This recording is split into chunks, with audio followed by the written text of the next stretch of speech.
Step one, wake up early, gonna rise with the sun. Step two, get some good, some food in you. Step three, think real hard about what you wanna be. Step four, everybody just do your thing. Wake up, today's gonna be a good day. Wake up, today's gonna be a good day. Wake up, today's gonna be a good day. Wake up, today's gonna be a good day. Wake up, today's gonna be a good day. Wake up, today's gonna be a good day. Wake up, today's gonna be a good day. Wake up, today's gonna be a good day. Yo. Set your affirmations, aspirations. I got shit to do, the aftermath of preparation. Good food, good mood, blood in circulation. One step at a time, yeah, that's how you make it. Set a goal you control and the steps you take them. I try to pick one thought, have some concentration. And if I make a mistake, it's called education. I try to do this every day, call it replication. Wake up, today's gonna be a good day. Wake up, today's gonna be a good day. Wake up, today's gonna be a good day. Wake up, today's gonna be a good day. Wake up, today's gonna be a good day. Wake up, today's gonna be a good day. Wake up, today's gonna be a good day. Wake up, today's gonna be a good day. Life ain't easy, yo, I think there's a reason though. Ups and downs, just like every different season, yo. Sometimes I'm high, other times I'm barely breathing, though. I always gotta fight and hide from the demons, yo. Negative thoughts are poison, they rot. Head full of flaws, so here come the clouds. They'll never stop unless I can swap all the bad for the good in my head when I'm lost. Yeah, so I'ma fake it till I make it. Positive thoughts are overtaken, I got patience. One day at a time is how you operate a cadence. A flow, you grow, you show yourself a foundation. Stay away from all the shit that causes temptation. I know that I like to do it cause of sensation. I live my life in my head like a narration. Don't expect greatness, do my best, man, I'll take it. Wake up, today's gonna be a good day. Wake up, today's gonna be a good day. Wake up, today's gonna be a good day. Wake up, today's gonna be a good day. Wake up, today's gonna be a good day. Wake up, today's gonna be a good day. Wake up, today's gonna be a good day. Wake up, today's gonna be a good day. Wake up early, gonna rise with the sun. Step two, get some good, some food in you. Step three, think real hard about what you wanna be. Step four, everybody just do your thing. See, I don't know about y'all, but like for real, I don't mind being talked about. My problem come in when they start making stuff up. So you can talk about me all you want. It is what it is. You know, it's either I did it or I didn't. I said it or I didn't. Whatever the case is, I don't care. I let whoever think whatever, feel whatever. That's on them. You know what I'm saying? But it's the making up part. It's the lying part. It's the adding on to part that always get me. I don't mind being talked about. It's when y'all start lying that bothers me. Welcome to the Bullhorn Betty Coffee Club.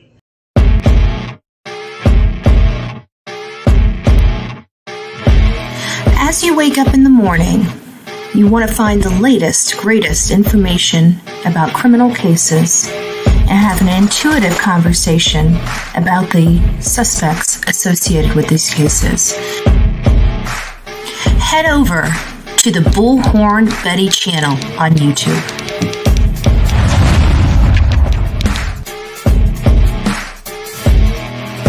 Get breaking news right here on the Bullhorn Betty channel. Welcome to the Bullhorn Betty Coffee Club. Enjoy your stay and enjoy your day.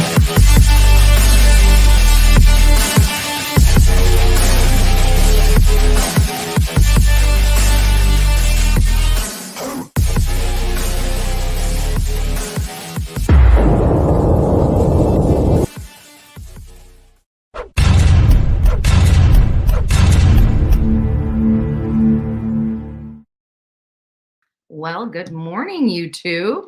Nice, bright and early this morning. I was actually going to leave and head to the event, but I figured, well, what the heck? I'll come on here for a little bit. I'm going to go ahead and preset the Alex Murdaugh trial up so it can run today. I've got earbuds. I'm going to be listening to it in between my meetings today. I hope everybody's having a good morning. Happy Thursday. We're week.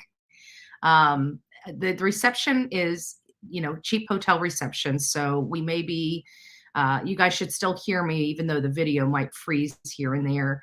So just bear with me this morning. So good morning, LD. Nice to see you. Sunshine, ZA, Patricia. Who else do we have? Lucky Ducky, just an old lady. Princess Mega Ellen, nice to see you. Kim, it's nice to see you as well. Belinda. Melissa McNeely, Freckles, good morning. I just saw your book. I need to, on my downtime, I've been so busy since I've been here. I brought the book with me because I figured I was going to have some, hotel room time. Well, I have, but I've been working. But I brought the book, so I'm going to carve out some time today to read some Stephanie Plum because I love the books. I love the books.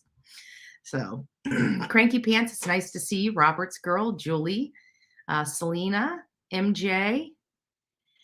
Who else do we have that I haven't said? Patty, nice to see you. Sweet Candy, Mary, Angie, Mama Llama, Michelle Tucker, nice to see you. Number 14. Don't forget to hit the likes as you guys are coming in this morning. We're going to do something a little different because there's not a whole lot coming out in the Idaho 4.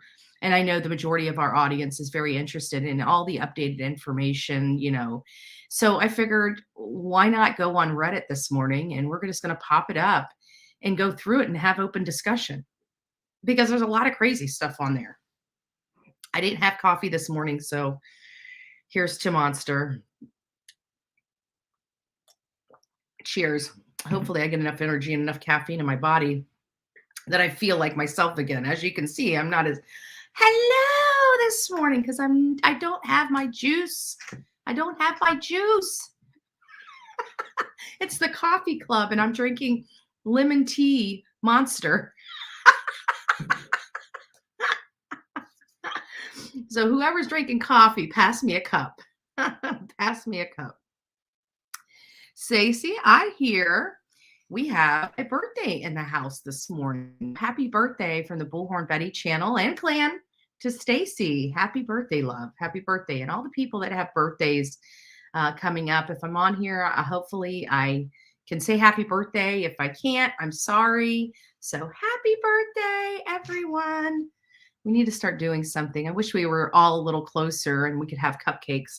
We could meet somewhere and have cupcakes. Celebrate everybody's birthday. Good morning, Sue. Just Samantha, it's nice to see you. I emailed you an article from Reddit around 3:30. Oh, I haven't. Maybe I should check my emails too. Oops. Sorry. Let's see. What do we got here? Oh, we do have a few things that came in. Oh, looks like we have some good news. A 16-year-old in Lawrenceville found, oh, that's not good news, found shot to death. Wow. This is being treated as a homicide.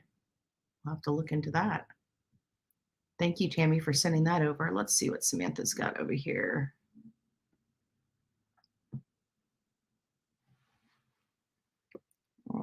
Let's see.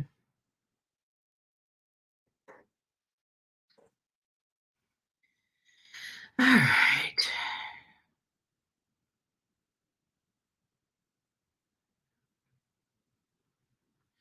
Who is AT? Transcript of hearing to determine AT's potential conflict of interest. Oh, Ann Taylor. Ann Taylor calling out media for lying about her involvement. Oh, wow. Okay, well, we'll read that. That'll be right up our alley this morning. Thank you. We'll take that. We'll take a look at that in just a second. But happy birthday, Stacy. Nice to see you. And I did get that. Everyone are pissed on Banfield again. She lied about Koberger's attorney. I'm sorry. I don't like her. I don't know what else to say. I just don't like her. I had no problem with her, but she's, Ashley Banfield. She's a well-known name, but it wasn't until Gabby Petito and her lying on me and our team at the time, it was just, I don't like her. I think she's irresponsible. I think she's all about the everybody says that we're about the clip. We're about the truth. We don't mind taking facts and, theorizing and stuff like that, but we want facts. This channel wasn't built for clicks and views. This channel was built for relevant information about these cases. And then you've got somebody like Ashley Banfield that does irresponsible reporting, and it's frustrating. It's frustrating. And when she does it, all the other big organizations follow suit and start writing about what she stated, what she found out, blah blah blah blah blah, and it just is this horrible circle of misinformation. And it's not coming from social media; it's coming from mainstream media. Again, a dying breed. They're becoming a dinosaur. Nobody's tuning in to mainstream media as much anymore as they once did. They're turning to alternative media for their reporting, and that's what we provide. Plus, we have a more interactive, platform. Our audience can engage with us, and when you're watching a news article or somebody like Ashley doing her segment, she's not engaging with her audience. If somebody has a question about her information, they can't ask her. And if they do ask her, she probably won't answer. Jennifer L. Well, hello all. And Andra, early birds. I have been checking to see if you were on. I've been wide awake since 4, can't sleep. I was wide awake at 4, but I was tired this morning. Usually when I wake up at 4, I'm like up ready to start working, and I just rolled in that bed. I did not want to get up. And I actually tried to go back to sleep. I was going to say, screw the coffee club this morning. I'm tired. And then as I tossed and turned, I'm like, I need to get on this. I need to get up. I need to get up. I need to get up. It's Thursday. People need to wake up. They got to go to work. I don't need to throw them off because I'm off. We have schedules here. We have schedules. So I've got my flyers. It's so funny because, and we're going to be passing these out. I got my book here. I've already looked at the itinerary. So I'm going to be where I need to be in front of who I need to be in front of. So, but it was funny because I got a message. As many of you guys know, there was a gal, not a very bright gal, but a gal that when I first started out, oh, thank you, Stacy. God bless you. I don't know if you want to become a member here. We're a crazy bunch. We have no filters. We have no filters over here on the Bullhorn Betty channel. No, I'm just joking. I haven't misbehaved in so long. I'm innocent again. Oh, Steve, or Mike Stevens, give me a break. Give me a break. We know you're a troublemaker. No, just joking. We all are troublemakers in our own right? What was I gonna? So I get a text this morning. Well, it came in last night, but I was already probably zonked out. And it was saying that this lady, we were working with this gal that professed to be, the voice of children and things like that. Sounded like good, a good person on paper. Well, her and Marissa had, falling out. It's funny because every time Marissa has a problem with somebody, somehow or another, they start attacking me as if I'm the one that did, like, your problems with Marissa, your problems with me now. I mean, after everything you've done, your problems with me now, but you created that problem. The problem wasn't with me. So anyways, this crazy, unstable creator, or nobody really listens to her, is basically saying that she's been invited to DC. She's trying to pull the Bullhorn Betty. No, you're not. You have not. Like, I've got receipts of my letter. I'm here as a special guest. I don't know where you are, but if you think you're going to sit here and lie to your audience, I want you to show receipts. I damn sure want you to show receipts, because I have no problem showing mine. See, and right there, we look forward to welcoming you as a special guest, right? Yeah, as you know, I redacted a lot of stuff because I don't want people knowing where I'm at specifically. But, at the end of the day, I work hard, very, very hard for what I'm able to do around this country. I work very hard in my county. I work very hard in the state of Florida. I work very hard across this country, and I work very hard for the victims that I cover on this channel. So this idea, this illusion that you have, that you think you can be me, it takes a lot of work. And if you're not willing to put in the work, you're not going to get it out.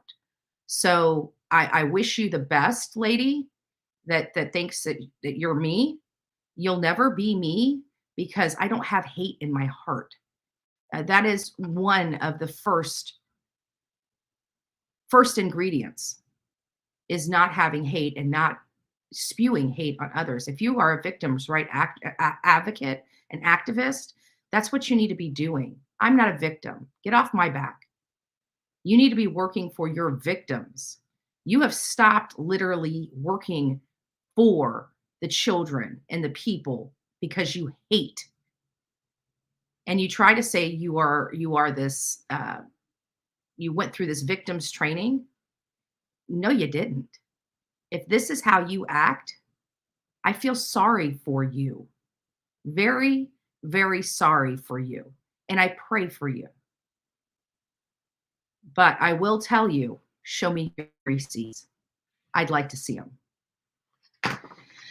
With that being said, we're going to get over to this. So I've already got one part pulled up. I don't think I can pull up the other one, but I am going to read it for you. Well, I guess I could. Let me just stop this screen here, and then we'll pull up the first one.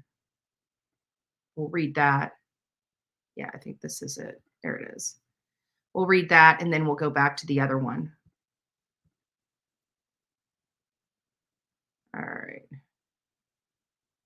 wish I could get it bigger for you, but I cannot. Maybe I can. Let's see what this is. So this is now it's taking me over to the actual thread. Hold on a second. It's a little confusing. I didn't realize when I hit that it would, but I think this will be a lot easier to read. Hopefully, we'll see. Okay, there we go. So Brian Enton sent out a 1 of 4 transcripts.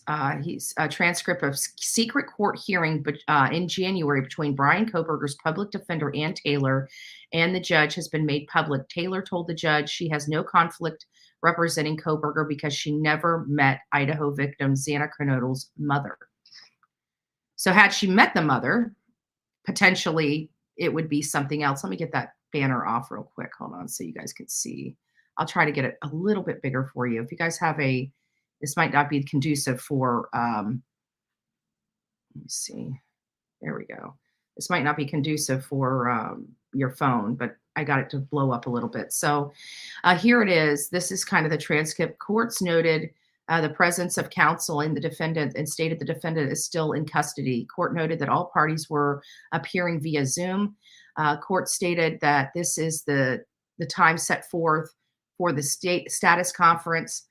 Court stated that this is a sealed recording of the proceedings and the minutes will be sealed in the court file. The court stated that the purpose of this hearing is to ensure the defendant is fully advised of his rights to counsel and any potential conflicts Ms. Taylor may have. Court further stated that the court recently met with Ms. Jennings and Ms. Taylor and was determined that it will be prudent to have this hearing. So this is telling me that they heard the public's outcry that, something doesn't smell. This is not passing the sniff test.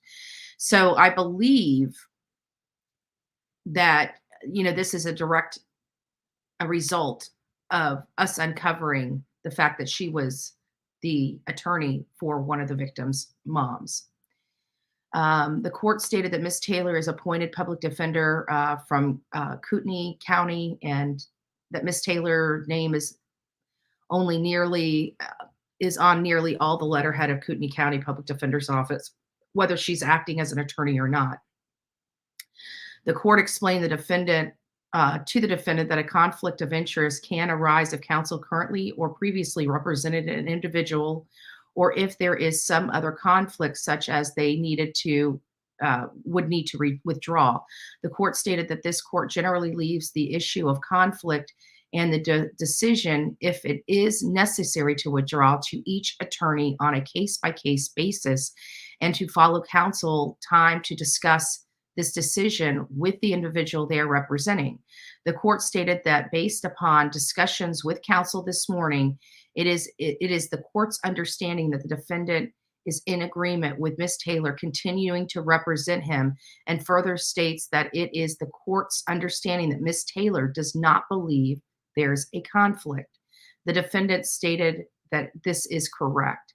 At 12:51, Ms. Taylor stated that her name appears on every document in the public defender's office, but below her name is the individual who's actually representing the named individual in the case. Ms. Taylor stated the specific issues with media has brought attention.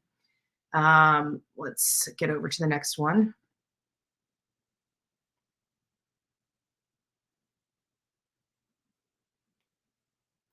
Has brought attention, and that's where it stopped. It says there are 2 cases involving Xana Kernodle's mother. Ms. Kernodle, Ms. Taylor stated that there was an open felony case she was not assigned to, and the case has since been conflicted out. And my thing is wait a minute. Then why did you file a piece of paper in court saying that you will no longer represent Xana Kernodle's mother, Kara Kernodle? We saw it. We have that document in our possession that she withdrew as counsel for Xana Kernodle. And here she's alleging that she was never assigned to the case, that she's just at the top of the letterhead. I don't know how I feel about that. Ms. Taylor further stated that there's a 2017 misdemeanor case which was sentenced, and her office was waiting to withdraw from. Ms. Taylor stated the public defender who responded to Ms. Kernodle in this matter was blank, who left the PD's office in September or October. Ms. Taylor stated that her practice is to transfer all cases that are pending withdraw or have issues. Ms. Taylor stated that the 2017 case was assigned to her on October 20th, and from October 20th until the date she withdrew, Ms. Taylor stated she had no contact or relationship with Ms. Kernodle and has not met her or provided her legal advice. Ms. Taylor stated that most of what are on regarding the Kootenai County case is untrue.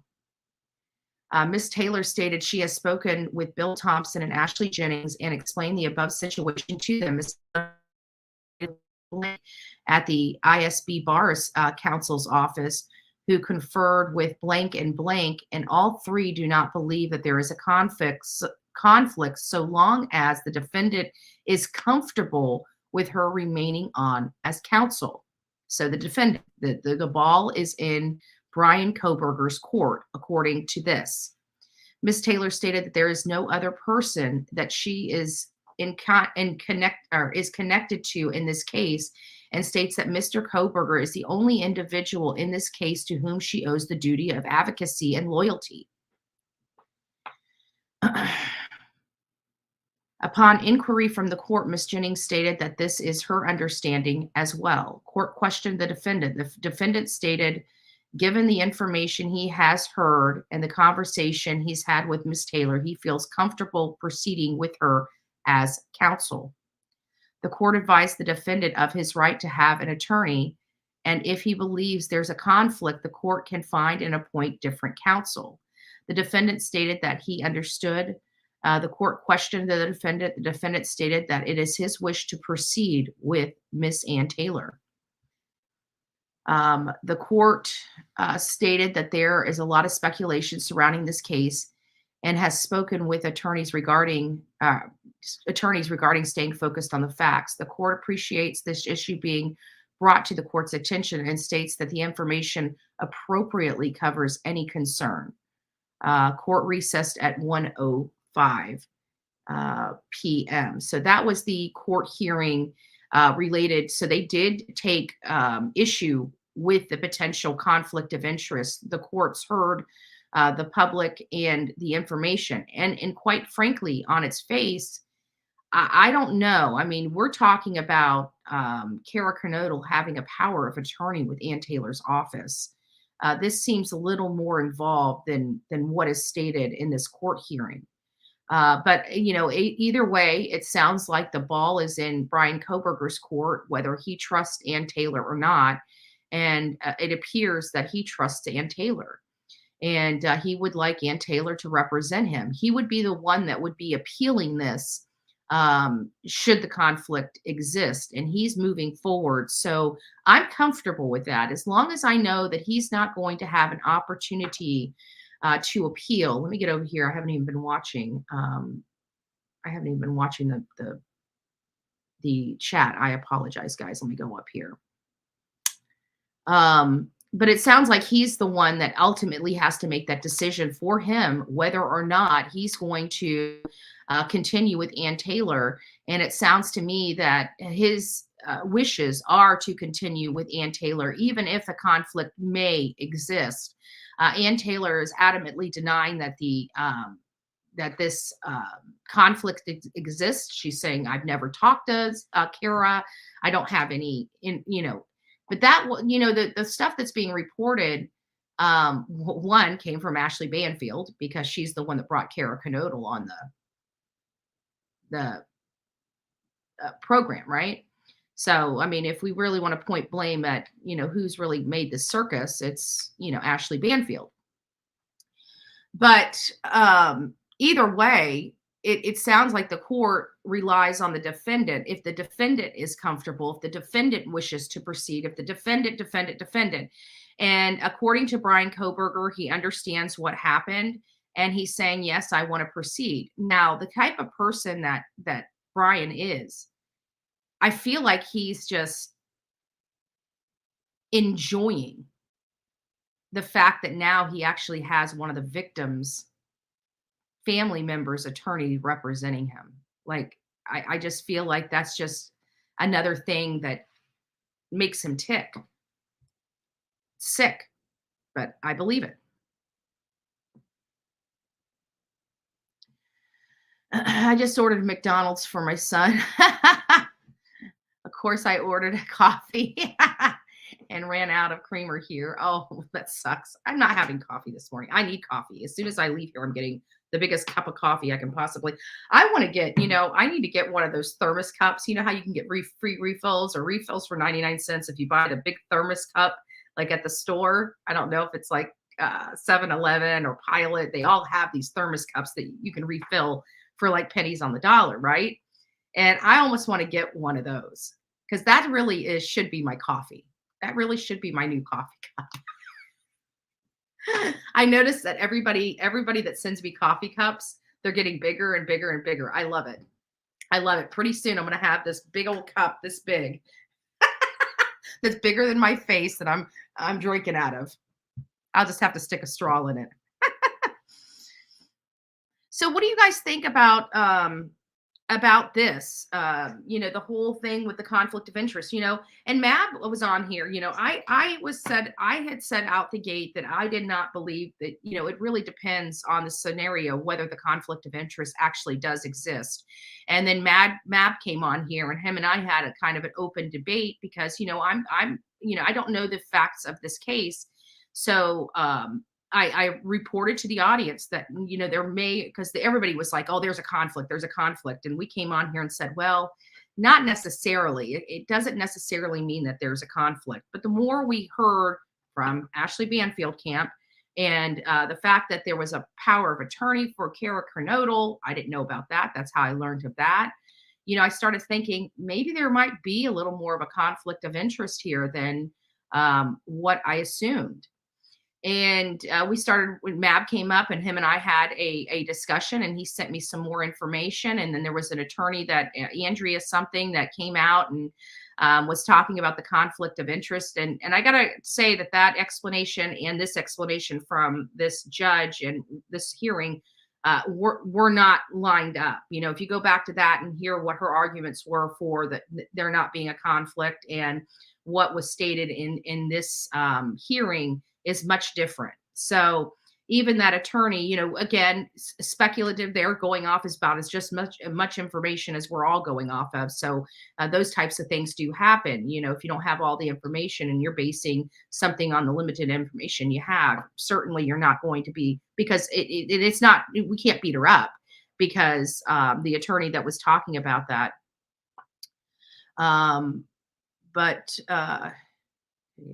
clips. I don't know if I'll be there, Ganville. We'll see. Maybe Court TV will keep mics on again. I know, that was funny. For those that are just tuning in, yesterday we were watching Alec Murdaugh, the Alec Murdaugh trial.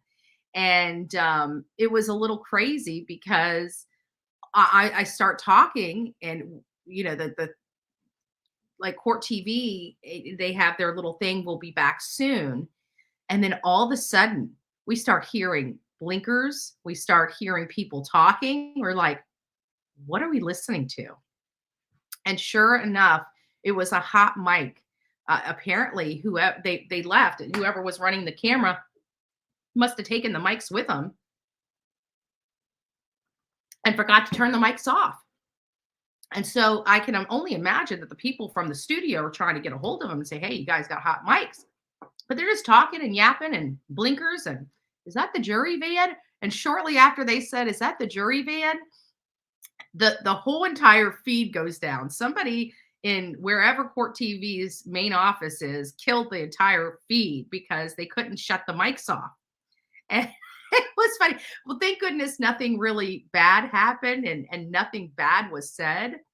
But it could have been a bad day for somebody. And it's something as simple. And people that don't understand, when I'm out there in the field and there's people around and I walk away from my camera, I always turn that mic. Well, I shouldn't say I'm bad about it too, but I always try to turn the mic off because I don't want you picking up other people's conversations because they don't realize that that camera is on or recording or live.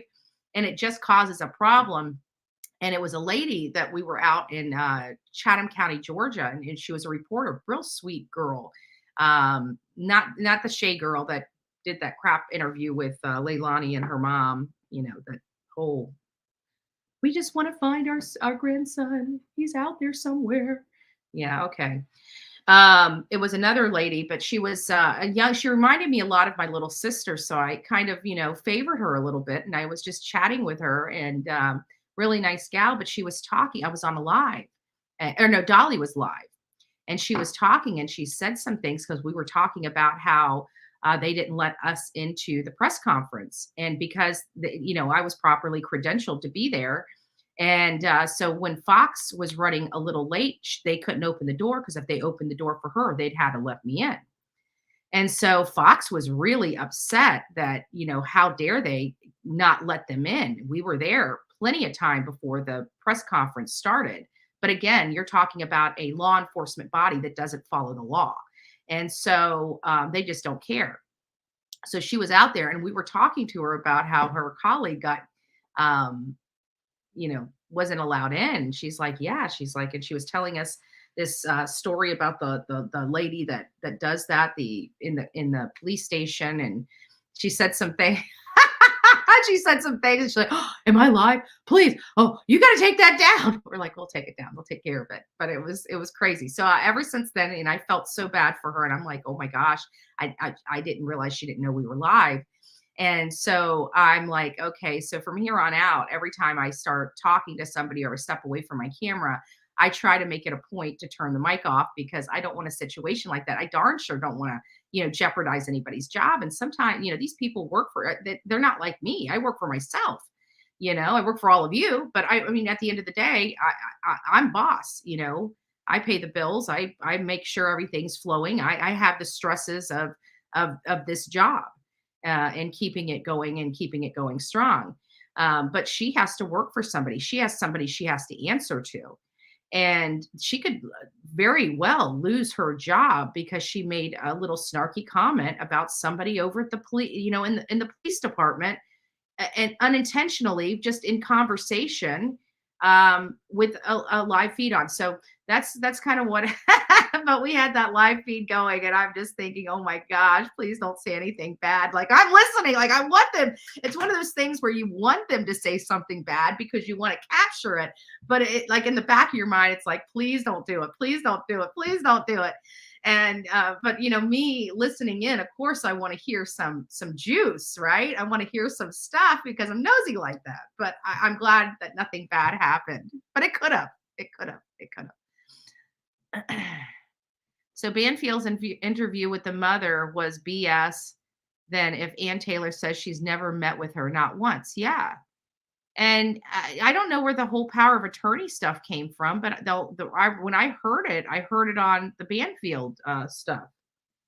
It might be Kara Kernodle. I mean, Kara is, she's not doing well, and we're seeing the results of drug use in the Alec Murdaugh trial. So, I mean, is it too far for us to believe that, maybe she's got facts wrong in her brain, you know? But I did find it awfully funny that Ann Taylor would try to say that she was not an attorney or representing Kara Kernodle when she clearly filed a, separation from her, in the court record. So I don't understand that, but either way. And is a perfect reason for mistrial if he's convicted. Well, no, because he's waiving that, because that's the whole purpose of this hearing. He can't bring that up after the fact. If he's given an opportunity to change counsel and he chooses not to change counsel, now that's completely on Brian Koberger. He can't go and appeal that now, even after conviction, and say, there was a conflict of interest, because they're going to say, we had a whole entire hearing on it. Here's the transcript of that. We had this discussion. He wanted to proceed with Ann Taylor. That's on him. He had an opportunity to get a new counsel, and he chose not to. So that's why I'm much more comfortable today hearing this coming out, because Brian actually had to tell the judge, yes, I want to proceed with this attorney. And by him doing that, that kind of made that argument a moot point. He can't bring that up later and say, I was informed of this Now, what he could say, if we find out that the details of this are much different, and he finds out that she did talk to Kara, that she did in fact have this power of attorney, that she was in fact going to be representing and taking care of Kara Kernodle's, stuff.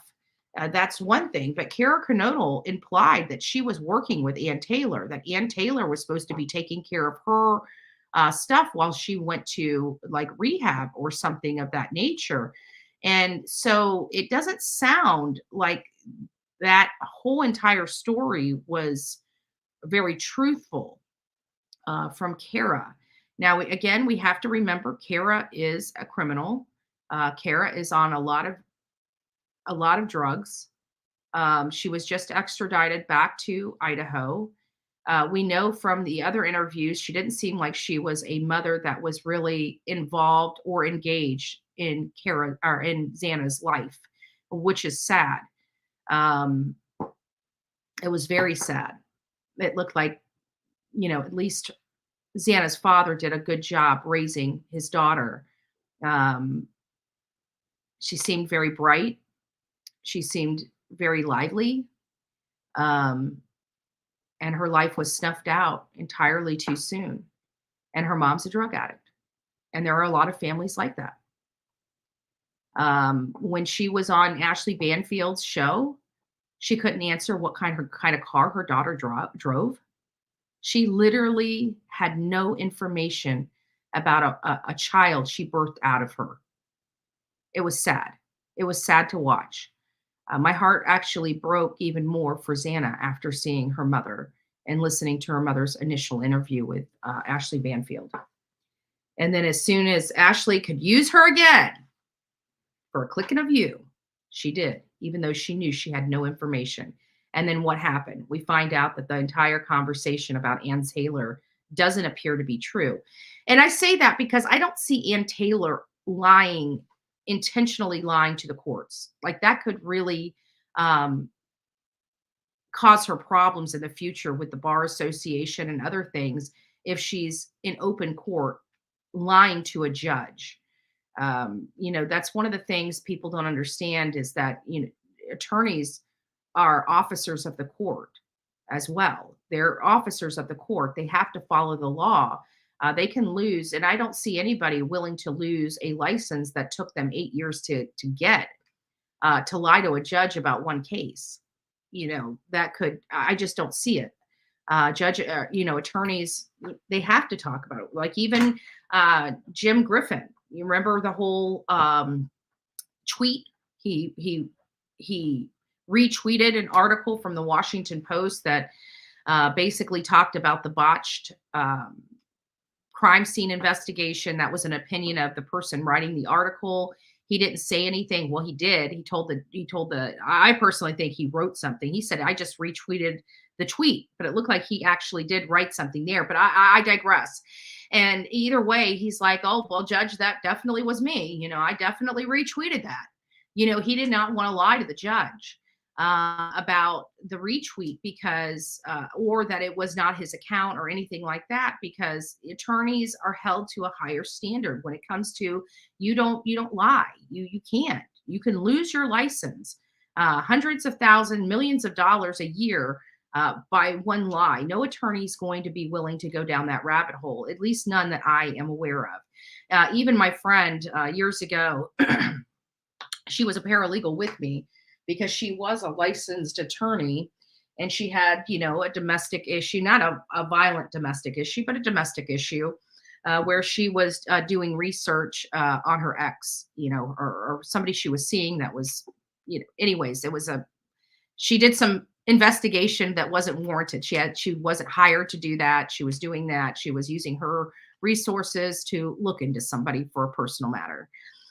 And she got caught doing that, and she had to go through sanctions. And part of that was the Florida bar revoked her license. She had to work to get that license back. It took her, I want to say, 5 or 6 years to get that license back.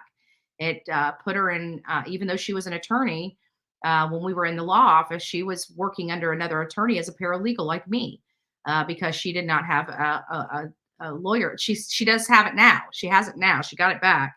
But those are the types of sanctions that you get for lying to a judge. And, it was a lesson learned, a hard lesson learned for my friend, but a lesson learned nonetheless. So I understand. I've seen it with my own eyes, what lying to a judge can do for you. It never works out. So attorneys are held where, if you do something wrong, you just got to own it.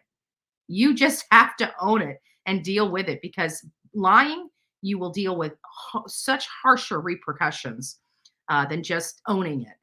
And that's kind of the mindset that I come from. We just own it. If I make a mistake, I make a mistake. I own it. I don't make excuses. If people don't like me, they don't like me. That's their problem. I don't care.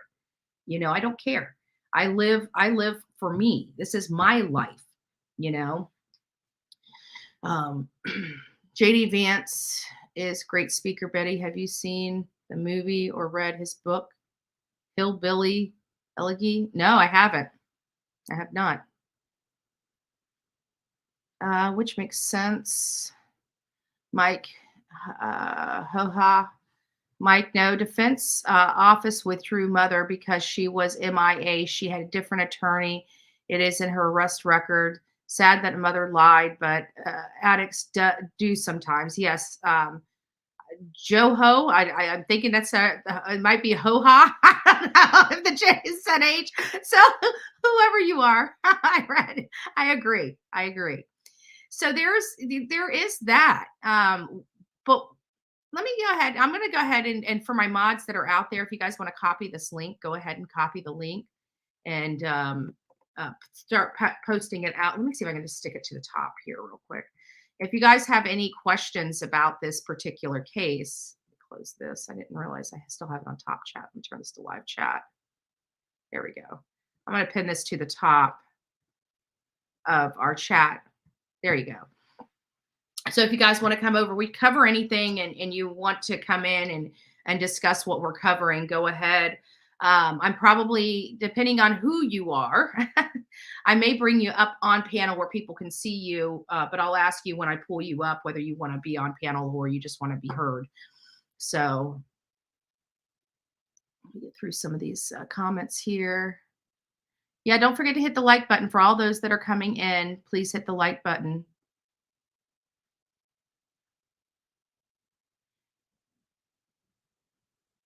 Thank you. Hi, it's nice to see you, Peachy. Thank you. I appreciate it. Jennifer L. Thank you. God bless you for the super sticker. And band ladies in the house, I see. I'm sorry. I believe, I have to agree with you, Jessie Elena. I'm sorry. I believe Ann over Kara. God bless her, but she's got to get clean and show up to court. I agree with you. And I'm not just, that's why I was going through the whole, portion of, if an attorney lies to a judge, the repercussions of that aren't good. I don't see an attorney losing their reputation for lying to a judge. I mean, that's going to put them in a position the rest of the time that they're trying cases. It's horrible. Any person, anybody that's seasoned knows that. They would never, ever do that.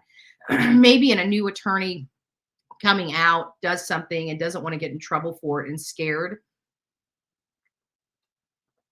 I can see them doing that, but an attorney such as Ann Taylor, one that's already done, capital crimes, capital cases, somebody that's as seasoned as she is, knows better. I can tell you knows better. It's just some things you just don't do.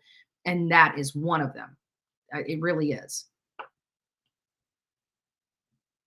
But I absolutely, Jesse, I absolutely believe Ann's theory and statements. And not only that, but she's got the prosecution agreeing with her, saying, this is my understanding as well.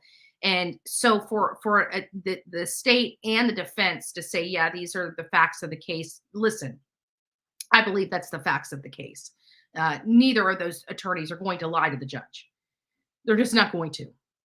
And if they do, they shouldn't have their bar license because they just ruined their reputation. What attorney is going to listen to them moving forward? What judge is going to listen to them moving forward, right?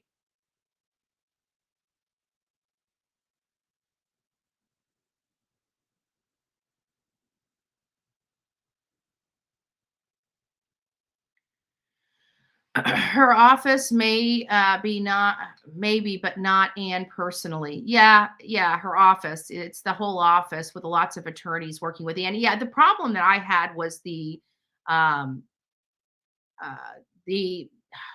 can't even think of it. My brain's just not functioning this morning because I need coffee. I want to say she recused herself from the case, but she, there's a motion that she had to do. But it was she filed a motion to remove herself as the attorney is basically what she did. She withdrew herself as her attorney, and that's my problem. Like, how can you remove yourself as an attorney to represent another defendant?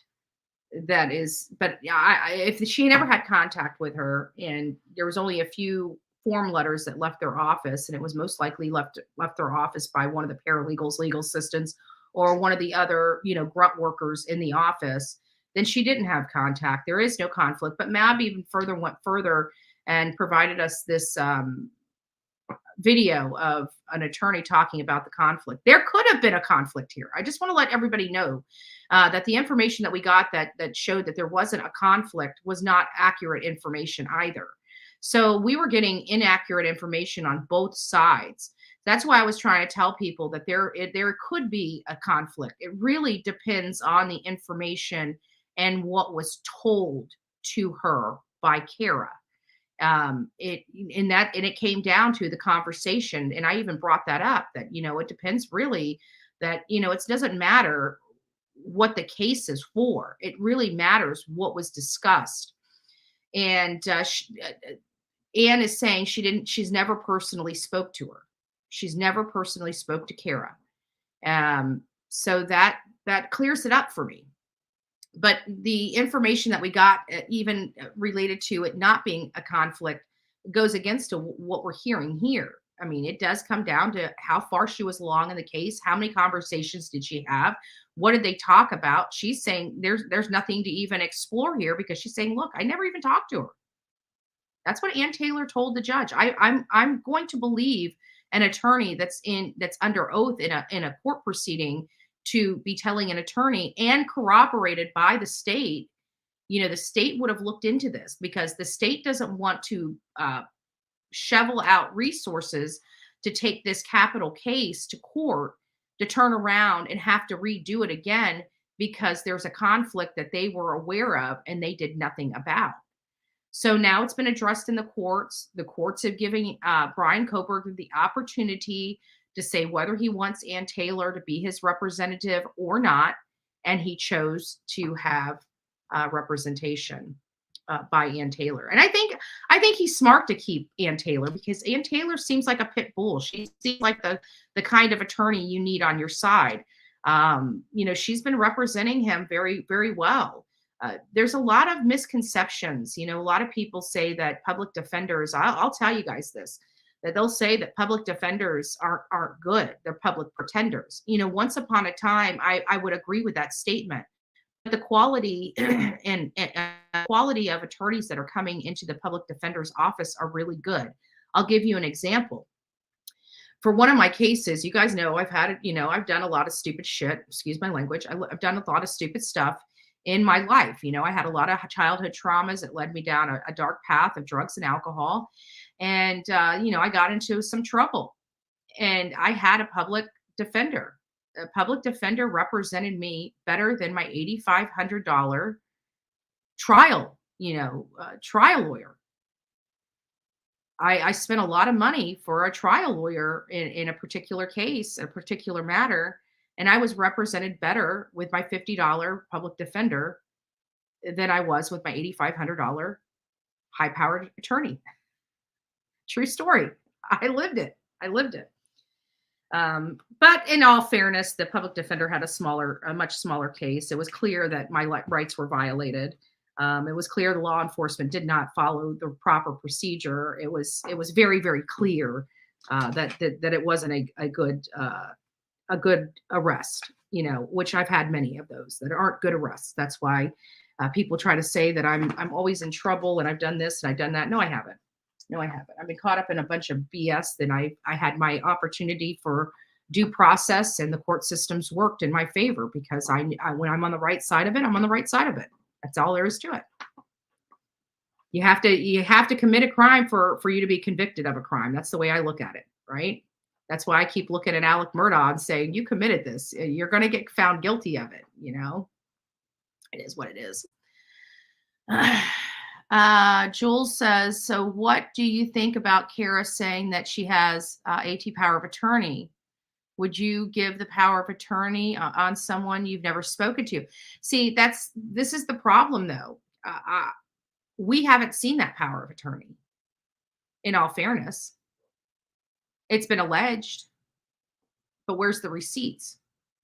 When you file a power of attorney, you get a copy of that power of attorney. It just doesn't stay in house.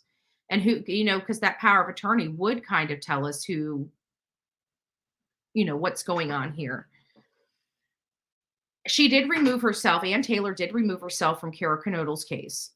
So the judge gave the option to the defendant, Brian Koberger, as if he wants to still have her represent him, if he feels that this will prejudice his case any. And he's confident with Ann Taylor's representation of him. So as long, at the end of the day, the whole conflict of interest is an issue that we don't want raised on appeal. They're resolving him being able to raise it on appeal by them having this court hearing. They're resolving that issue. If there was a power of attorney and Ann Taylor lied to the court, then there will be sanctions against Ann Taylor, heavy sanctions. So I don't think she's lying. Now, and it comes back to Jessie Lynn, she was, Jules, just to let you know, Jessie Lynn, said it best, I would believe Ann Taylor over Kara Knodl. And I kind of do. We haven't really gotten anything from Kara Knodl, to be honest with you. She's talked about all this stuff, but she's never produced any of it. So until she produces any of it, at this point, I'm inclined to believe Ann Taylor. I believe that there's no conflict of interest. And I believe that Brian Koberger has resolved any conflict in his own mind related to his representation with Ann Taylor. And he's moving forward. So it's kind of a moot point. We can debate the issues, but the judge is basically gave the option over to Brian Koberger. And Brian Koberger is, he's saying, I want her. So what do you do? So let's get on to some other Reddit posts. It's a jungle out there. I got to be honest with you. It's a jungle out there. Good morning, BHB. Yeah, good morning, Rhonda. Danielle says shame on AB. You know what? We've been shaming AB for quite some time. I mean, she really is, and not only that, but not just her, but her friend, Stephen Helling. Two friends. He was even at her wedding. that have all these secret sources that nobody has. It's too coordinated. It's too obvious, and shame on her. And she'll probably end up losing her job, because News Nation, for me, seems like a good organization that really does want the truth. And I think they're only going to deal with her shenanigans for so long. And she's going to be she's going to be booted and looking for somebody else. And people know who she is and what she does. So when they hire her, they know this. They hire her not caring. They hire her because they want the views. Seems like they have got it covered now. That's good. That's what I'm thinking, Pat. I think that whole hearing did kind of resolve any conflict, any further conflict, because again, it's an appealable thing. If he's not going to appeal it, if he's saying I accept her as my attorney, that makes that appeal moot. So if we have a moot appeal, it doesn't really matter. So I'm fine, and not only that, and as I said before, I really didn't want her removed off of his case unless she wanted to be removed. And here's why: because I like defendants having the best representation that they can have. It makes things a lot easier once they're convicted. The level of appeals that they would have if they weren't happy with their representation is much different than ones that are. So I want him to have the best public defender humanly possible to represent him, because that's one less appeal we have to deal with down the road should he be convicted. And that is my main concern. So here's some stuff. Can I open? I wonder if this will let me. Yeah, there we go.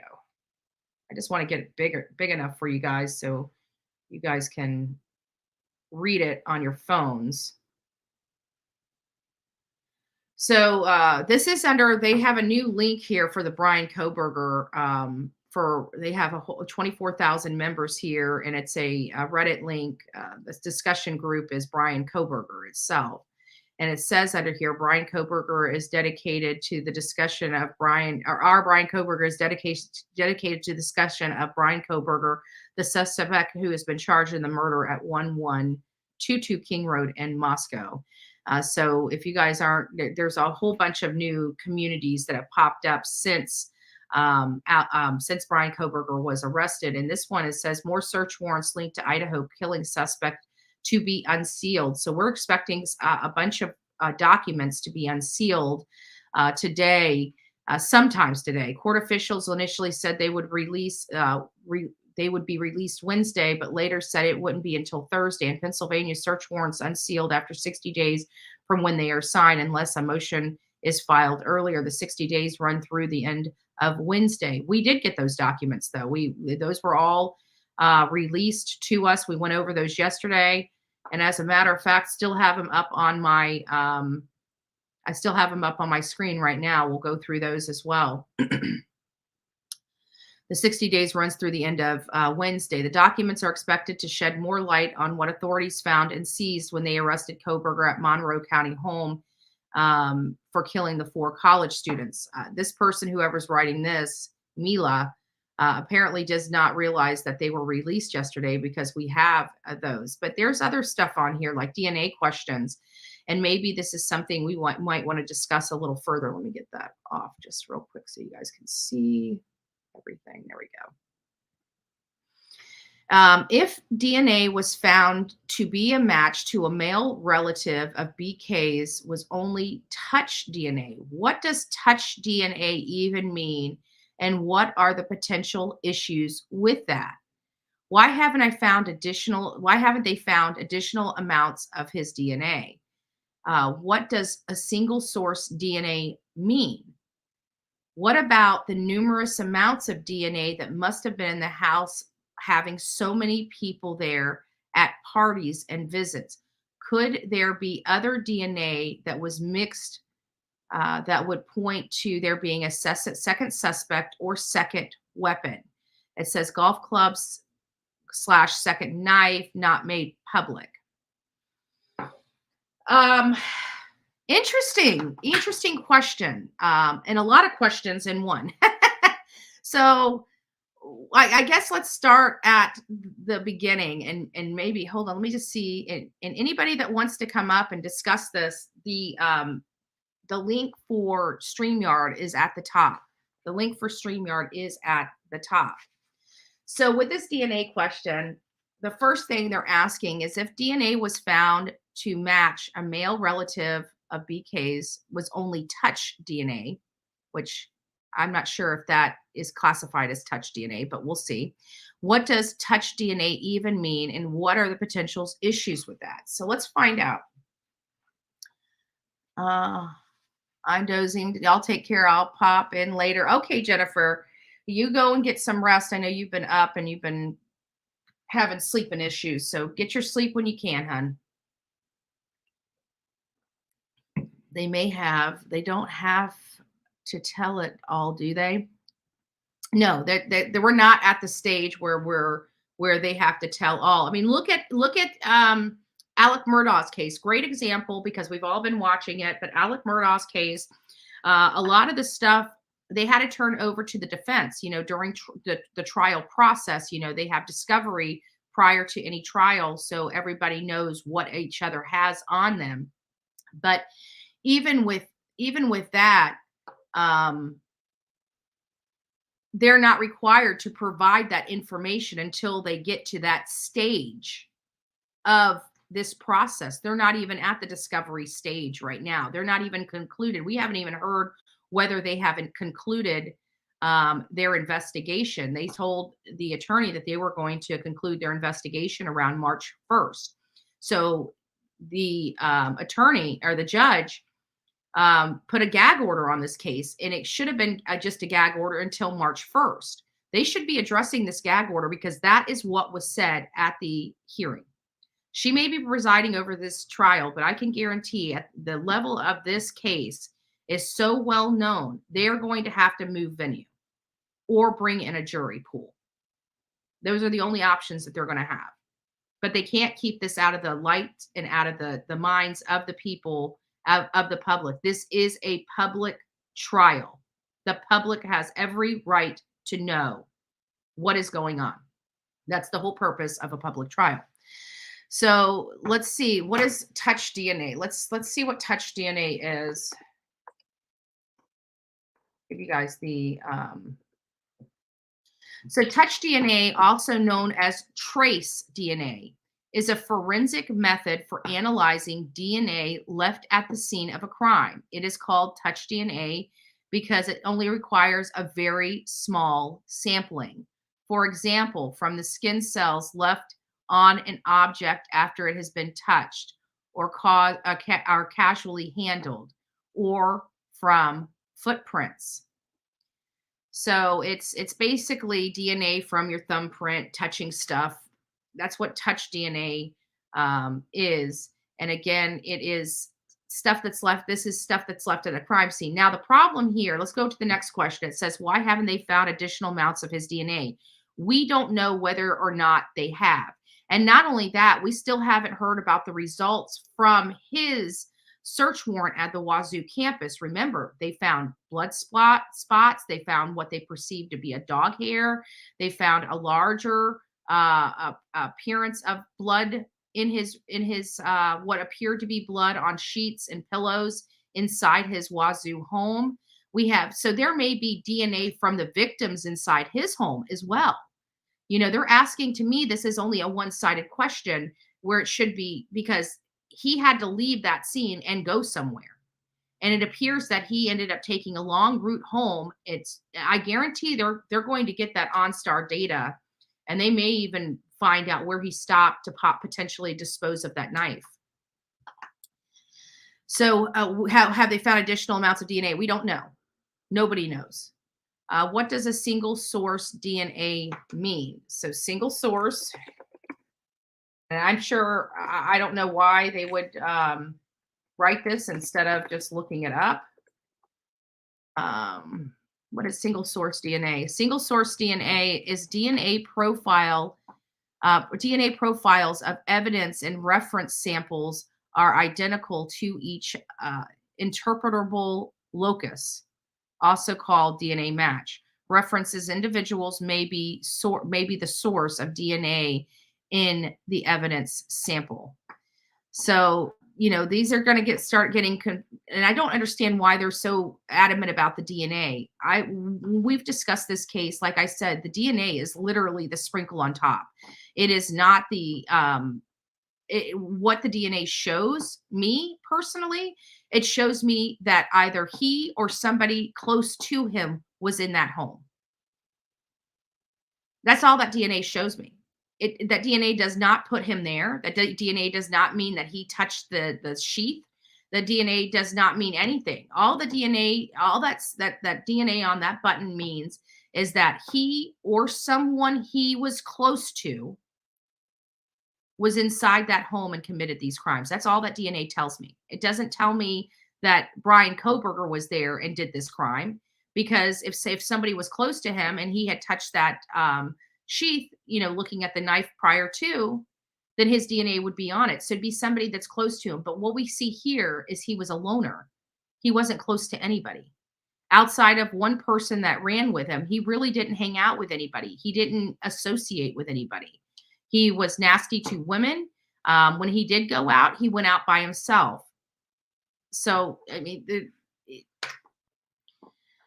so single source DNA, again, DNA profiles of evidence and reference samples that are identical to each other, interpretable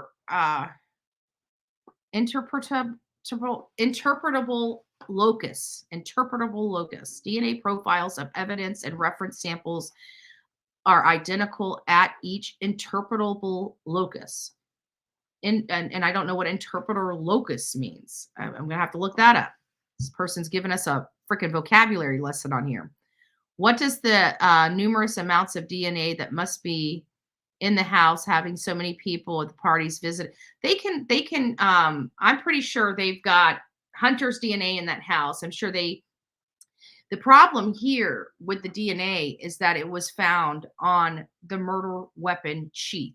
That means it was brought in. So unless Brian Kohberger came in after the murders were committed, then how would that be on there?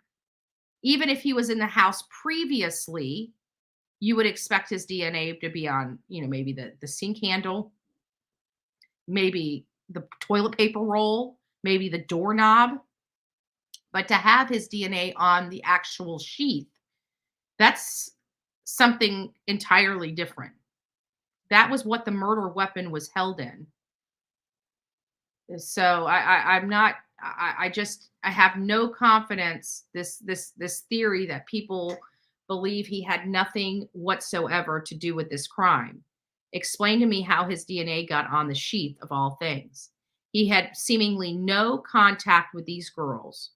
Didn't know them, didn't hang out with them, didn't party with them, was not in their inner circle.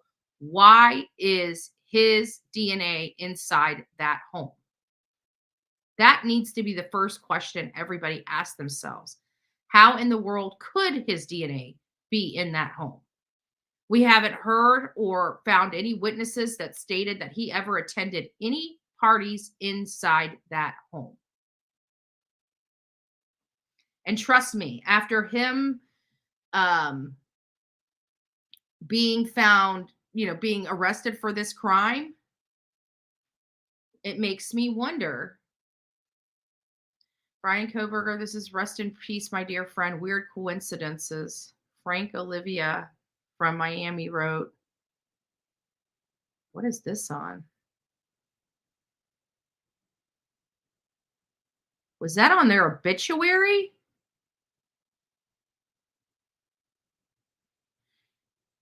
You know how they do those obits where you can kind of sign the book? That would be insane. February 19th, 2023. There's no way Brian could have wrote that. He was already arrested and in jail. It says Brian K. from Mascow wrote on February 19th, 2023. I have to say that is garbage and not vetted. Just something. See what else is out there. There's a lot of stuff on Reddit. But I like the stuff with the murders and Coburgers. Okay. Here's a new one. Sorry if this is a dumb question. Did the FBI request those traffic stops to be made? I recall reading that they did not, but then it was stated that they did make the request because they wanted LE to get footage of his hands and check for visible marks or wounds that could have resulted from the attack. I was curious as to whether or not there would be any particular reason why the FBI would deny this. I don't think they've made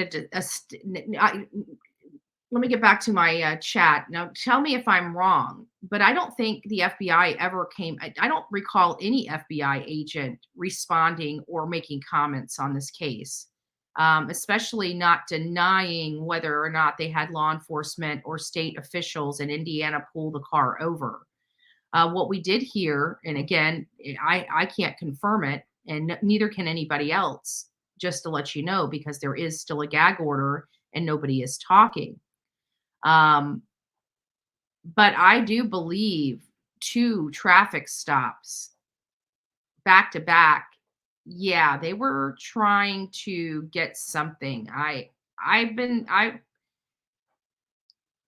FBI would definitely not make a statement. That's exactly it. I haven't heard FBI come out and make any statements on this case. I definitely have not heard them deny that they didn't have the state police. Now, we did hear rumors, and again, some of these rumors do pan out to be true, and we will find out more because this will be most likely brought up in the trial. But I do believe they were following him at this point. They were following him because the traffic stops happened December 15th. He was on their radar by November 29th. By November 29th, he was exactly Danielle.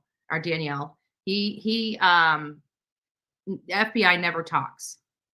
I mean, we hear some talking heads, the political side of the FBI talking in the news and stuff like that. But when it comes to these cases, the field agents, the real FBI, they don't tip their hand. They don't let you know their secrets in doing the kinds of works that they do. So they never come forward. They never get themselves. They provide resources. That's what they provide. This is not their case. The FBI, it's not their case. They only are providing resources because the FBI is much larger, has larger budgets than local police departments. So in a case like this, they brought the FBI in because it's a university killing of 4 students and they needed all hands on deck. But I've never heard the FBI come out and say whether or not they did this. That's why when somebody said, is it possible that the FBI is leaking this information as that, that alter ego of Brian Kober, where people believe, what is it, Papa Roger? People allege that it was possibly, the FBI that was doing that, getting him out of hiding. Maybe they do stuff like that. I don't know. I know they have a whole system in place, track traffickers and stuff like that, for kids and humans and things like that. But would they do that in this case? Like come on Reddit and throw stuff out to try to, fish somebody out of social media? I don't know. But I definitely didn't hear them deny that they did not have law enforcement pull them over. I have to think that there was definitely some type of communication with Indiana State Police because of the 2 back-to-back traffic stops. That didn't make sense. I don't think that Brian had any cuts or bruises or anything on his hands or arms. His classmates and professors would have noticed that. Would they? AG, let's think about it. I mean, unless he was going in there with a black eye, I mean, if you ask women of domestic violence about this, about the cuts and bruises, I would beg to differ, because even domestic violence victims get very good at hiding, the bruises, the cuts, all this stuff, making stories up as to what happened. It was colder. in November. So we have to think, at this time they're wearing long sleeves, pants, jackets, things that would cover their arms. Would anybody have noticed his hands? I mean, if he's in class and the majority of the time his hands are in his pockets, just listening like this, listening to what's going on, would anybody have noticed it?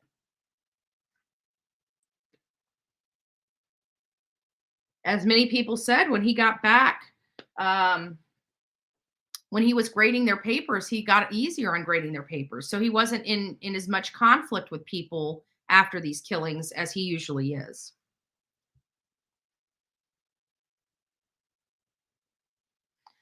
Also, he said that Koberger and some Asian girl were sitting together outside also laughing. Again, only what neighbor said.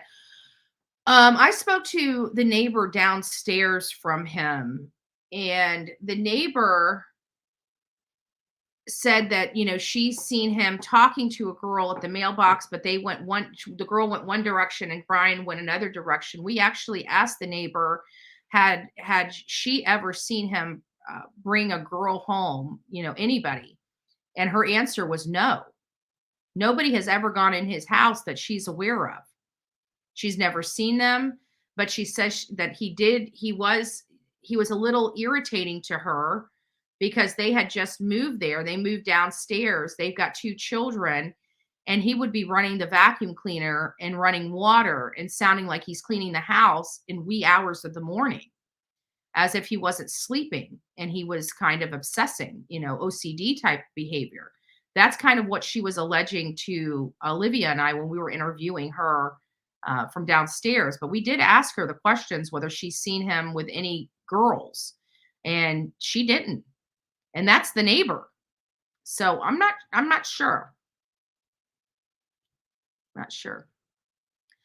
His hand looked swollen. I thought his hand looked swollen. I thought his hand looked a little red. I can imagine, but you got to remember, by the time they pulled him over, let's think about this. This happened, it was over a month. It was over a month from the time they pulled him over. They pulled him over on December 15th. The crime was committed in the early morning hours of November 13th. So you have, 32 days, 31 days, somewhere like that, before they pulled him over. So he had healing time. I had, I don't know, let me pull this. Yeah, let me pull this back just a little bit, and then we'll pull it back up again. I wanted to show you guys this. So I have this huge scar. It's from a brown recluse spider bite. I don't know if you guys can see that. Maybe I got to turn this. No, it's not working. Hold on. I don't know if you guys can see that, but there it is. It's a brown recluse spider bite. Let me see if I can just adjust this light here so you guys can see it a little better. Oops. No. Nope, it's not working. But I have this huge scar right here on my arm. Can you guys see it that way? No, it's not working. It's too bright. But I got this scar right here on my arm. It's right here. It's pretty big. It was a brown recluse spider bite. Maybe you guys can see it a little better like that. And it's got this, it's got an indent right here. Well, that was from an abscess. And they had to remove that abscess from me. They actually were ready to amputate my hand. It was that bad because I waited 3 days. I didn't know I had gotten bit, and it started, there was a black dot and it started eating the skin around. It was really bad. And I was young. I was 20 something. I've never been in a situation where I've had any kind of poison or, risk of dying or anything like that. And my arm was really swollen, and there was this red band here on this arm. And I didn't know that. I just thought it was from the swelling. I thought the reason why it was getting the red band is because it was hot, it was swelling, and it was like a fever they said that was blood poisoning. It was close to my heart. That ring kept growing up my arm. And so they had to get it. They didn't know what else to do. My hands were all swollen. The tips were turning purple. And so, I had to have surgery, and the doctor was ready to take my hand. But he, looked at me. I was 20 something years old, and he just couldn't bring himself to take my hand. So he decided he wanted just to cut the the abscessed out. Well, they packed that up. Well, what I'm trying to get to, making a long story longer, is that they packed this, they had to rebuild the tissue. But would you know, in like 10 days, the majority, I mean, it was still a wound there, but the tissue had built up in 10 days, is what I'm saying. So I was healed. Like this hole in my arm went down to my bone. When I took the picture after surgery, you could literally see my bone. That's what they took out. It was a hole, and they couldn't close it up because I had blood poisoning. So all they could do was pack it with gauze and take the packing out to let it bleed, so the tissue would start building itself back up. But it only took 10 days. It only took 10 days to fill this hole, in this gaping hole in my hand that went to the bone, to start building tissue and healing. And that was a major wound. Now you're talking about maybe some bruises, cuts, scratches. Within a week, 7 to 10 days, any bruise that I have is gone. And he's been, he was pulled over much later. I just heard something come in. Let me make sure. Okay. Oh, thank you. Is that from Connie? I think that's from Connie. It's making me sign in. Hold on.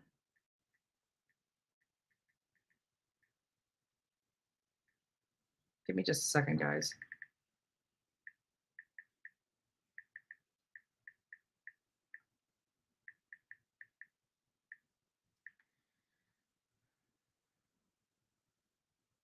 Oh.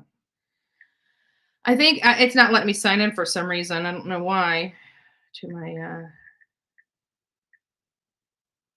we go. I think that's from Connie. Thank you, Connie. Thank you. Thank you so much. I'm going to give you, say thank you. I'll write you a message in a second. Thank you so much, Connie. I appreciate it. Let me get down here. I'm trying to read some emails. I don't want to get too far ahead and not see what you guys are saying. Vegans heal slowly. Oh, that would make sense, Amy. That would make sense. Amy, she does because proteins, that's one thing that I was told when we were, when I was healing, is to eat a lot of protein. Protein helps build the muscle much quicker, helps build tissue much quicker. But Amy makes a valid point. Vegans heal slowly because they lack protein. I would assume that's what you're referring to, as the proteins, because they don't eat protein, or eat very limited protein. Lord, I hope they don't live in the Midwest. I don't know what that early intervention would have been, an IND, I would think.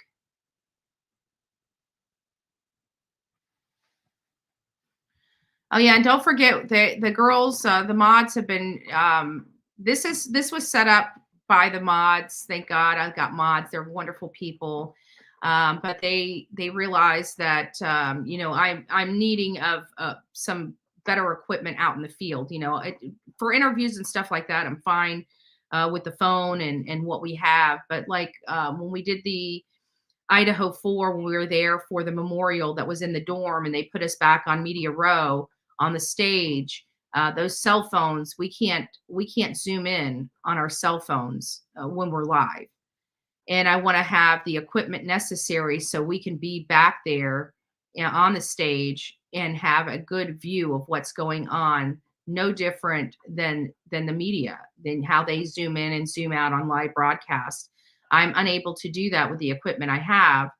So this is in-field equipment. This is when we're out in the field and we're going to these press conferences and other things, which we do because we cover these cases. Again, there's only very limited, out of all the times that we've been here, I think Gabby Petito, Summer Wells, and Quentin Simon are really the only cases that we've ever pulled out the bullhorn to protest. There may be another one in there somewhere, but over the last year, the pressure campaigns we only utilize those in certain cases. But for the most part, we bring live coverage of these cases directly to you, that aren't, all out protests and stuff like that. We're probably going to be getting together. I'm not sure how it's going to work out, but I know that we are, consciously playing this through. And it was the Ethan Belcher case. where law enforcement, Lincoln Police Department, and the Detroit Department of Children and Family Services knew of the abuse going on in the home and against these children for years, and even had a warrant for arrest for the parents that Lincoln Police decided not to execute. And 11 months later, the child was gone. He was dead. He was tortured. And I am very upset about that. And so we actually might be getting together and doing something in his honor. And it would be in line with a protest, not in line with a protest at a house or anything else like that. It would be a protest. Oh, thank you. Thank you, AG. God bless you. God bless you. I want to go over here and see these things. Oh, they're so cute. They're so cute. So we have Jennifer. Hold on. I got to get this thing big. Let me put this big. Tired. And then AG's got the hearts. Oh, thank you guys. You guys are too sweet. You guys really are. Oh, I'm so blessed. I'm so blessed. So we might be doing something for Ethan Belcher. I'm not sure yet. My schedule's been so crazy here lately. It's been hard to pin me down on a particular date. I've got an event going on the 13th now. And it's just like, these things are compounding. Plus, I'm just doing so much, trying to advocate for these children. I just want change. I just want change in our child welfare system. Any change will do at this point. It's progress, not perfection. That's where I'm at the moment. Progress, not perfection. And I just want progress because I just feel like we keep getting further and further behind when it comes to this stuff. Oops. Let me get back here. Time is it? So I'm going to probably be, I'm probably going to be on here for just a few more minutes. And then I'm going to start getting ready because I got to head out. From people, BK summer job being described as fish cutter. What? This is interesting.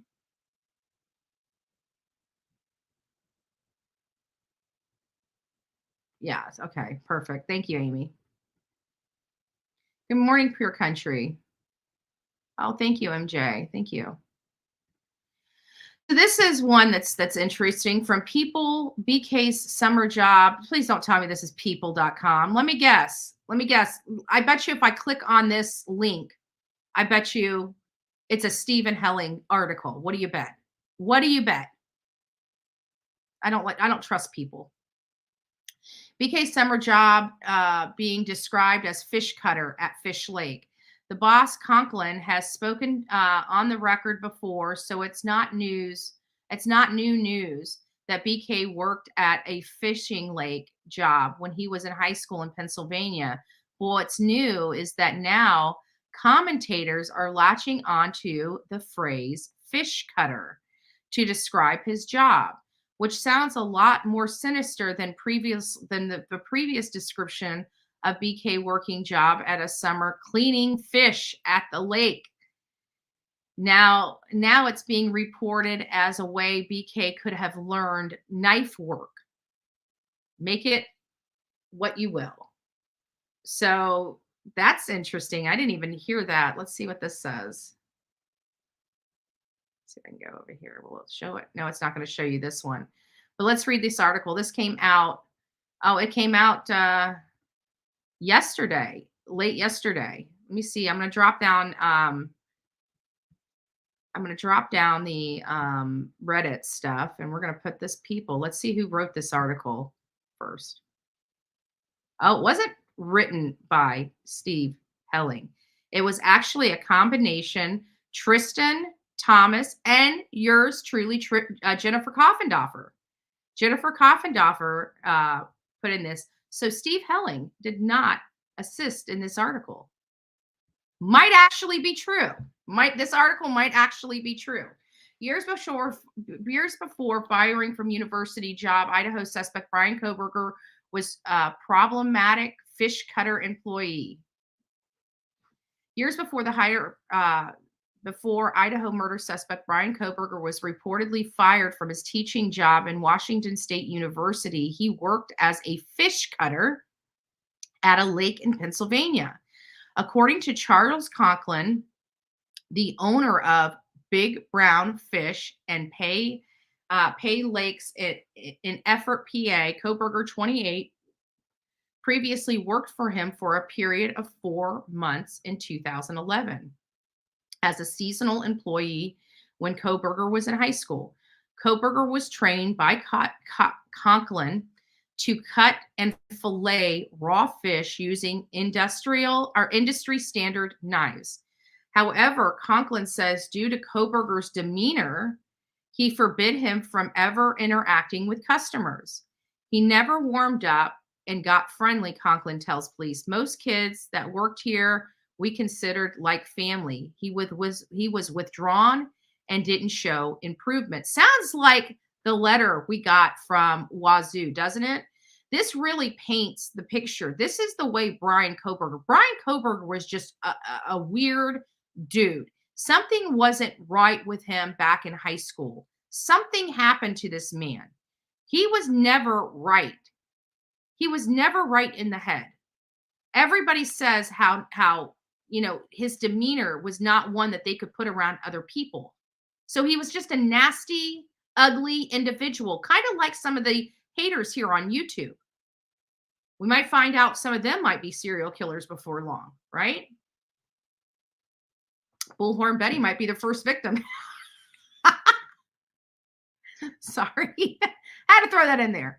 11 years later, Koberger was reported fired from his job as a teaching assistant at Wazoo Department of Criminal Justice and Criminology, according to the termination letter obtained by News Nation.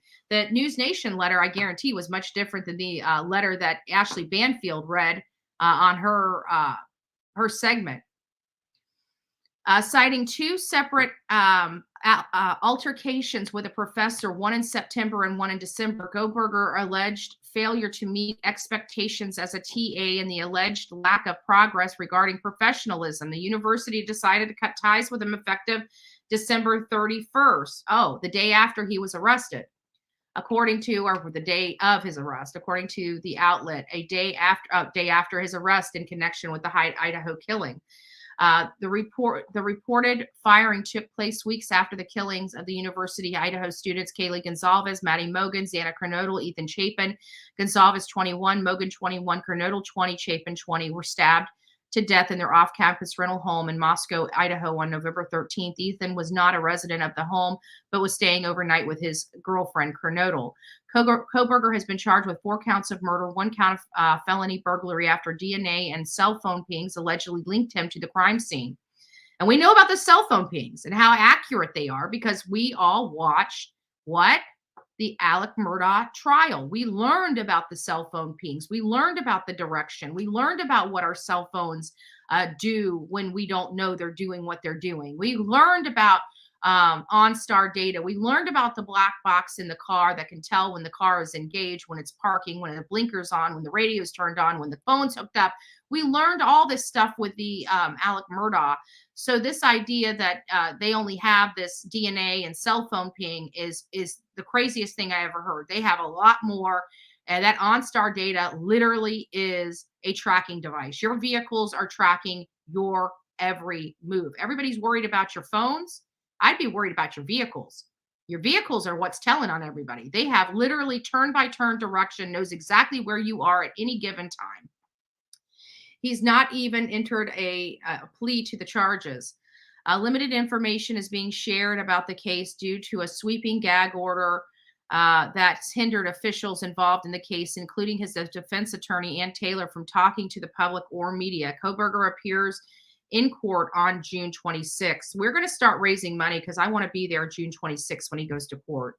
I want to fly out there. The last trips that we've taken cost us anywhere between $1,500 to $2,000 to get out there, but that's for a week. I would only be going out there for a day, but the bulk of that money is the airfare. So we probably will be raising the money because with all this gag order stuff going on, we need to be there in person if we're going to get any information for our audience. That's just all there is to it.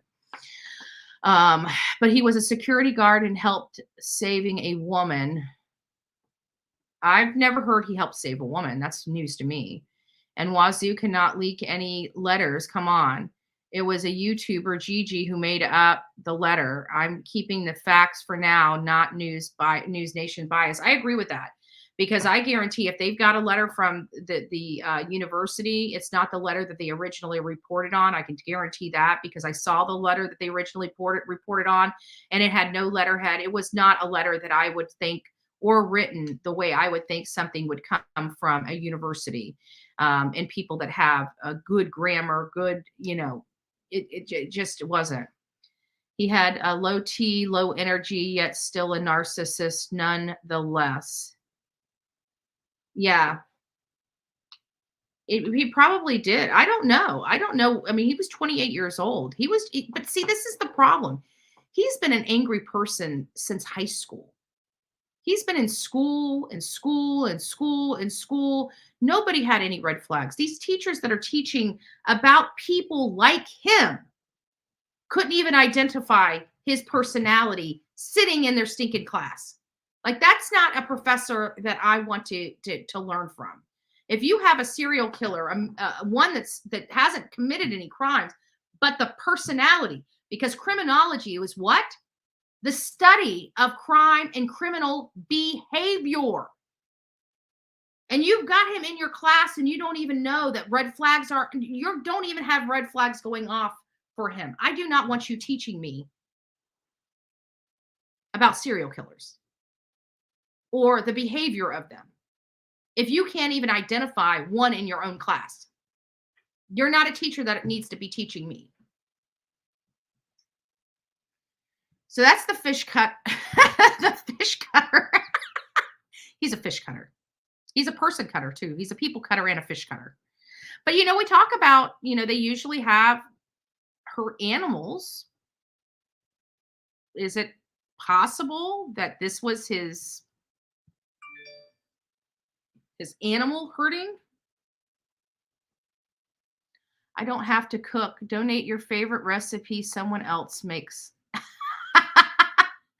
You don't have to cook. Donate your favorite recipe. Yes, that sounds like, maybe we should do that. That would be kind of fun. I know I'm getting a lot of ladies in the channel for the Bullhorn Betty. Maybe we should do something. Maybe each of us should, because once we start rolling out the bullhornbetty.com, we are going to be doing a lot of different things, and we're going to have some newsletters and some stuff. And I actually, it's going to be interactive to my audience, and it's going to help inspire my audience to start being creative and creative writing and stuff like that. So one portion of that can be some recipes. But here's the kicker. We're going to have people tell us whether they like the recipe or not. We're going to let people... So you might want to use pseudo names if you're not sure if the audience will like it.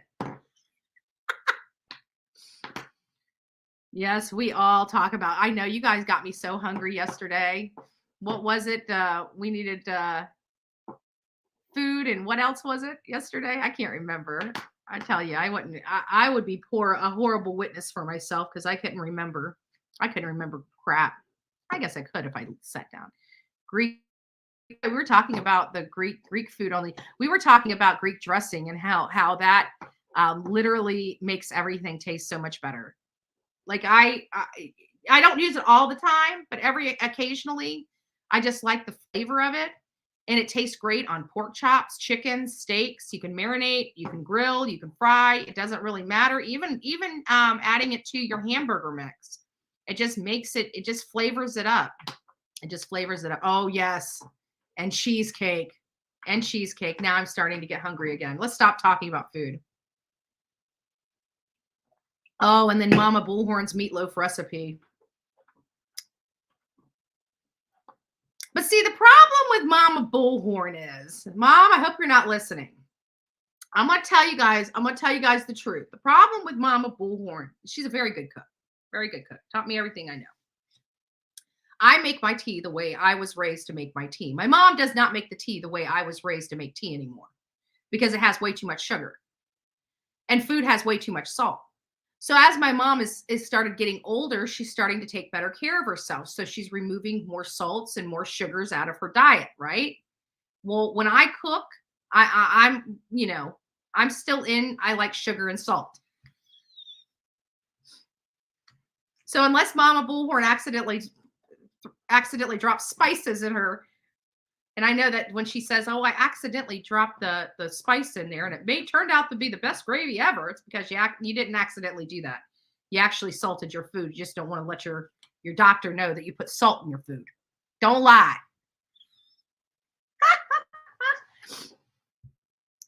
Now we're going to get back on food. No, we're not getting on food. We're not getting on food. I can already hear my stomach growling, and I still have, oh shoot, it reminds me, guys. All right, guys. Well, that's it for today. We have a lot, as you can see, the conversation about the Idaho 4 never quite ends, right? It never quite ends. We always have something to talk about with the Idaho 4, but we want it to be factual.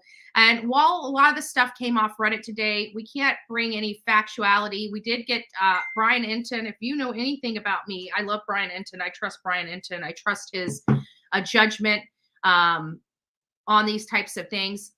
And so when he posts something, I will read it and I will know that when it comes from Brian Enton, it's thoroughly researched. And I know that because I know him. So he put together that post on Twitter. I trust that post on Twitter. But anyways, I'm going to go ahead and start. I got to walk out the door. I got to go to my event. I got to get my shoes on because it's cold outside. I'm going to go to my event, but I want you guys to stay here. Please, we've been having a lot of fun. I don't really talk throughout the trial anyway, so really the chat kind of is a life of its own. But the women love this, absolutely love it. They and the guys, but mostly women, absolutely love being in there, talking about this case, talking about the stuff that they're hearing. I'll be listening online, but I got to go ahead and start it here so I know that it's running before I leave. I got to make sure that my battery's charging, which it is, thank God. But all these things I've got to do. So I've got to get going. I love each and every one of you. Thank you for spending your morning with me. But now it's time for me to get to work and start advocating for our children. I've got a lot of classes and stuff I'm going to go to today just to get in front of people. It's, it's not stuff that I'm really necessarily interested. Some of the stuff I'm really interested in, but not everything am I very interested in. But don't forget to like, share, and subscribe these things. And if you guys would like to support, I mean, we're always over the country. It is no consequence. You have to understand that all this stuff does cost money. It's costing me hundreds to thousands of dollars every year to go all over the country. And right now I'm in DC advocating for our children. I had a great opportunity to get a lot of politicians in one area. I was invited. My tickets have been paid for. All I had to do was pay for my hotel and my gas to get here. And so I'm very fortunate that I had this opportunity, but I'm definitely not going to let this opportunity to go to waste. And I'm going to make it count. So that's my job today. That's my job throughout this week. And that is exactly what I plan on doing. So I got to get going. The event actually started this morning at 7.